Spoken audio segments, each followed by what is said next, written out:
pissed. He wants to be like Goku. You know, he's just an angry little man. I am here with Laurie Steele. And so you have been voice acting for Well, I've been doing characters for as long as I can ever remember. I did them as a kid, and as an only child, you know, my grandmother would say, I thought you were by yourself, but you sound like you're in a room full of people. And it's just because I was an only child, so I had to make up my own characters to play with. And I've been doing it as long as I can ever remember. up to 60 roles? 60 different roles, yeah. What are some of your least known roles? I was in Case Closed. I was Vivian Kudo. I also played a Jewish psychiatrist. A Jewish psychiatrist? I've been in Borderlands. I played the character called Nurse Nina, who was Russian. And I played a character called Harriet, who was a librarian who didn't like it when people were too loud. I'm trying to think of some of the other ones I've done. I was in Chin-Chan, and I played Ukulele, and she was very unhappy because she wanted to get laid, but she had fibromyalgia. So, those are some of them. I went to college, became a teacher, decided teaching was not for me, and went into voice acting, which I like a lot better thing. So you've seen the industry change up quite a bit in all the years that it's been coming along. Yeah. How has it changed from the early days where not too many people knew about anime to where now anime is King? pretty much. I mean, we watch things as kids, you know, the Jetsons and the Flintstones and stuff. But if you would see in the early days of Dragon Ball, it was just two portable booths and a big ugly table, and that was it for the recording studio. They just moved these things around. There was no air conditioning. It was funny because half the time we'd be half naked because it would get so hot in the booth. We'd just start shedding clothes, and the booths had blankets in them to soak up some of the sound. And you had to be careful you didn't step on somebody's head when you stepped into a booth.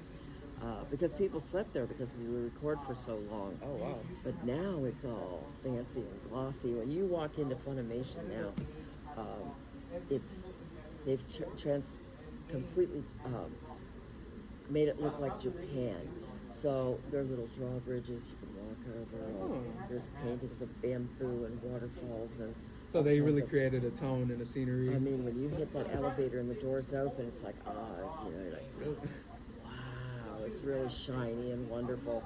When before we were in a bank building. Because I do remember hearing somewhere in the grapevines where like there was an actor and the line literally just said male voice teenager. Yeah. And so like they'll just give you a description. They won't even give you like a whole thing. They'll just give you like a going on. Or I've been in studios where they wanted me to do something and I didn't know anything about this character, didn't know anything about the series, and they'll go, okay, this is what's going on, blah, blah, blah, blah, blah. You got it? Okay, go. Let me just pull that right out of my butt.